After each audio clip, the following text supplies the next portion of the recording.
반갑습니다. 말씀으로 하루를 여는 주님의 백성들을 예수님의 이름으로 축복합니다. 2024년 1월 30일 화요일 오늘 주신 말씀은 신명기 15장 1절부터 23절까지입니다. 매 7년 끝에는 빚을 면제하여 주십시오. 면제 규례는 이러합니다. 누구든지 이웃에게 돈을 구워준 사람은 그 빚을 면제하여 주십시오. 주님께서 면제를 선포하셨기 때문에 이웃이나 동족에게 빚을 갚으라고 다그쳐서는 안 됩니다. 이방 사람에게 준 빚은 갚으라고 할 수 있으나 당신들의 동족에게 준 빚은 면제해 주어야 합니다. 당신들 가운데 가난한 사람이 없게 하십시오. 그러면 주 당신들의 하나님이 당신들에게 유산으로 주어 차지하게 하시는 땅에서 당신들이 참으로 복을 받을 것입니다. 주 당신들의 하나님의 말씀을 잘 듣고 오늘 내가 당신들에게 명한 이 모든 명령을 다 지키면 주 당신들의 하나님이 당신들에게 말씀하신 대로 복을 내려 주실 것입니다. 당신들이 많은 민족에게 돈을 구워 주기는 하겠지만 꾸지는 않겠고 또 당신들이 많은 민족을 다스리기는 하겠지만 다스림을 받지는 않을 것입니다. 주 당신들의 하나님이 당신들에게 주시는 땅의 어느 한 성읍 가운데에 가난한 동족이 살고 있거든 당신들은 그를 인색한 마음으로 대하지 마십시오. 그 가난한 동족에게 베풀지 않으려고 당신들의 손을 움켜쥐지 마십시오. 반드시 당신들의 손을 그에게 펴서 그가 필요한 만큼 넉넉하게 구워 주십시오. 당신들은 삼가서 마음에 악한 생각을 품지 마십시오.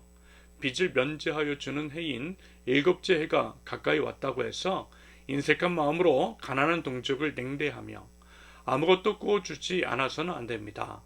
그가 당신들을 걸어 주님께 호소하면 당신들이 죄인이 될 것입니다. 당신들은 반드시 그에게 구워주고 줄 때에는 아깝다는 생각을 하지 마십시오. 그러면 주 당신들의 하나님이 당신들이 하는 모든 일과 당신들이 손을 대는 모든 일에 복을 내려 주실 것입니다. 당신들은 반드시 손을 뻗어 당신들의 땅에서 사는 가난하고 궁핍한 동족을 도와주십시오. 그렇다고 하여 당신들이 사는 땅에서 가난한 사람이 없어지지는 않겠지만 이것은 내가 당신들에게 내리는 명령입니다. 당신들 동족 히브리 사람이 남자든지 여자든지 당신들에게 팔려와서 6해 동안 당신들을 섬겼거든 7째에는 그에게 자유를 주어서 내보내십시오. 자유를 주어서 내보낼 때에 빈손으로 내보내서는 안 됩니다. 당신들은 당신들의 하나님으로부터 복을 받은 대로 당신들의 양떼와 타작 마당에서 거둔 것과 포도주 틀에서 짜낸 것을 그에게 넉넉하게 주어서 내보내야 합니다. 당신들이 이집트 땅에서 종살이한 것과 주 당신들의 하나님이 당신들을 거기에서 구속하여 주신 것을 생각하십시오. 그러므로 내가 오늘 이러한 것을 당신들에게 명하는 것입니다. 그러나 그 종이 당신들과 당신들의 가족을 사랑하고 당신들과 함께 있는 것을 좋아하여 나는 이 집을 떠나가지 않겠습니다 하고 당신들에게 말하거든 당신들은 그의 귀를 문에 대고 송곳으로 그 귀 볼을 뚫으십시오. 그러면 그는 영원히 당신들의 종이 될 것입니다. 여종도 그렇게 하십시오. 남녀 종에게 자유를 주어서 내보낸 것을 언짢게 생각하지 마십시오. 그들은 6해 동안 품팔이꾼이 받을 품삯이 2배는 될 만큼 당신들을 섬겼습니다.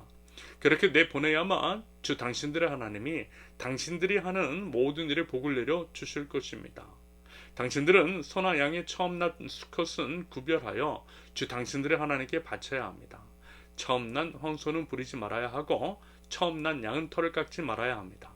해마다 당신들과 당신들의 가족은 주 당신들의 하나님 앞 곧 주님께서 택하신 곳에서 그것을 먹어야 합니다. 그 짐승에 흠이 있어서 다리를 절거나 눈을 못 보거나 그 밖에 무슨 흠이 있으면 그것은 주 당신들의 하나님께 잡아 바치지 못합니다. 그런 경우에는 노루나 사슴을 잡아 먹듯이 정한 사람이든지 부정한 사람이든지 모두 성 안에서 그것들을 잡아 먹을 수 있습니다. 그러나 피는 먹지 말고 물처럼 땅에 쏟아 버려야 합니다. 아멘. 우리가 예배하는 하나님은 참으로 넉넉하고 풍성하신 하나님이십니다. 결코 인색함이 없으시고요. 모든 것들을 후히 베풀어 주시는 분이세요. 그러면서 이제 결코 차별이 없으신 하나님은요. 모든 사람이 사람답게 살기를 원하시고 사람으로서 누릴 수 있는 것들을 공평하게 누리길 원하세요. 말하자면 태양빛이 차별 없이 모든 만물 위에 비치는 것과 같은 맥락으로 이해하시면 되겠습니다.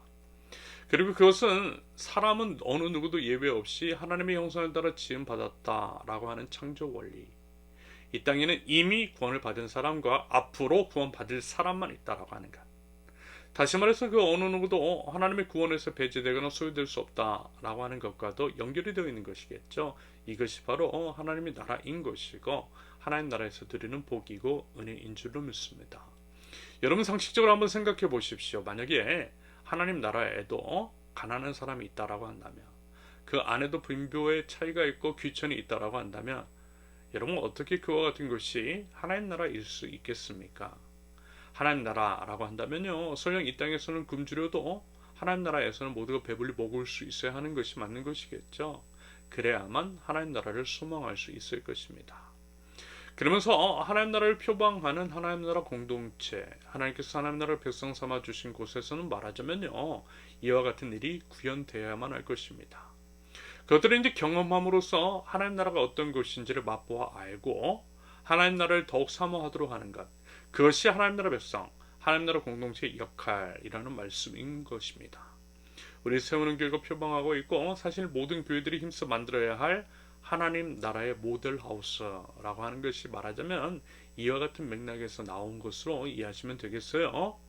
여러분 이런 관점에서 지금 나누고 있는 신명기를 성경에서 말씀하고 있는 하나님 나라를 살펴보시면 이해가 될 것입니다. 무슨 말이냐? 지금 신명기를 통해서 말씀을 드리자면 모세가 이스라엘 백성이 요구하시는 것이 바로 그것이라는 거예요. 하나님 나라에서 드러나야 할 일들이 이스라엘 공동체에서 이루어지도록 힘을 써야 한다는 것입니다.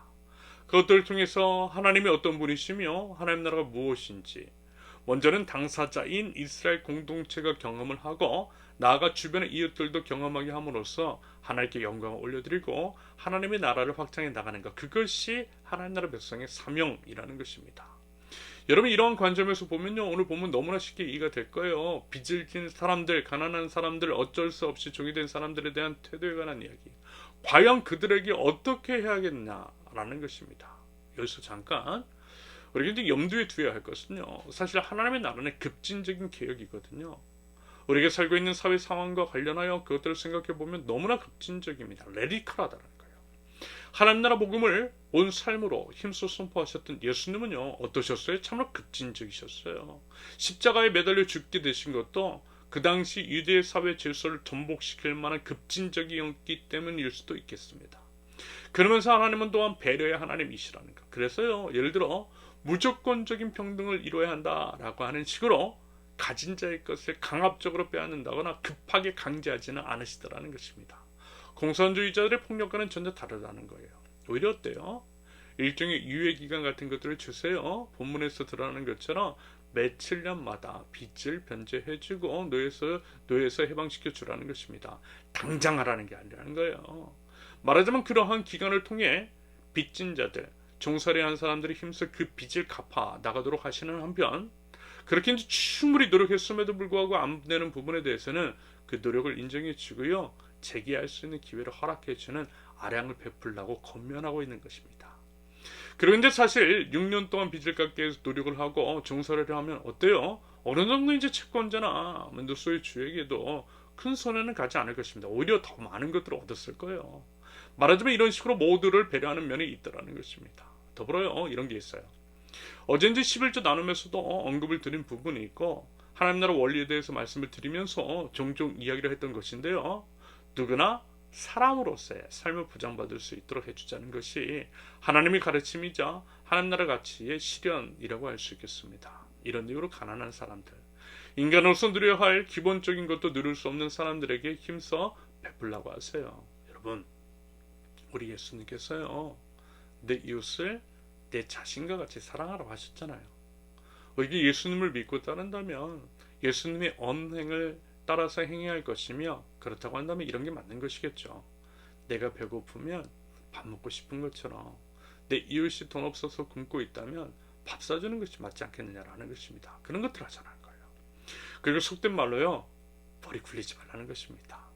7년째가 되는 면제년이 가까웠다라고 해서 이 사람이 빚을 갚지 않을까 노심초사하고 그 사람을 째려보지 말라는 것입니다. 독촉하지 말라는 거예요.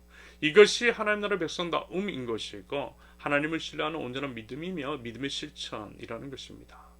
그러면요 어떻게 하신다고요? 하나님께서 다 갚아주신대요. 당연히 그러시지 않겠어요? 하나님의 말씀을 지켜 행함으로써 얻게 되는 그런 손해라고 한다면 그 손해를 하나님께서 왜 외면하시겠느냐라는 것입니다. 여러분 정말 우리 하나님 믿으세요? 믿으신다면요 그 믿음 따라 말씀대로 한번 해보자라는 것입니다. 정말 그렇게 하시나 하지 않으시나 그런데 설령 그렇지 그리 아니하실지라도 우리 주님을 믿는 우리 주님을 신뢰하는 것이 진짜 믿음이잖아요. 우리 그 믿음 한번 보이자라는 것입니다. 마지막으로 19절 이하의 첫 세 개에 관한 규례는 사실 너무나 상식적인 것이죠.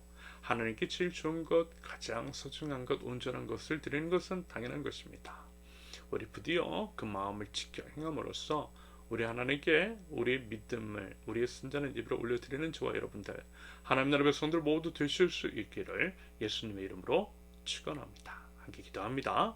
하나님 아버지 하나님을 믿고 하나님 나라를 이뤄가는 하나님 나라 백성으로서 하나님 나라의 경제 원리를 알아 하나님의 그 아름다운 뜻에 순종할 수 있는 믿음을 허락하여 주시고 우리 하나님께서 넉넉하시고 관대하신 것처럼 저희들도 저희 이웃들에게 그러할 수 있도록 우리 하나님께는 가장 좋은 것들을 예배할 줄 아는 저희의 모든 삶이 될 수 있도록 하나님 저희를 인도하여 주시옵소서. 예수님의 이름으로 기도합니다. 아멘. 하나님께서 오늘 주신 말씀과 각자의 기도 제목을 놓고 우리 잠시 기도합니다.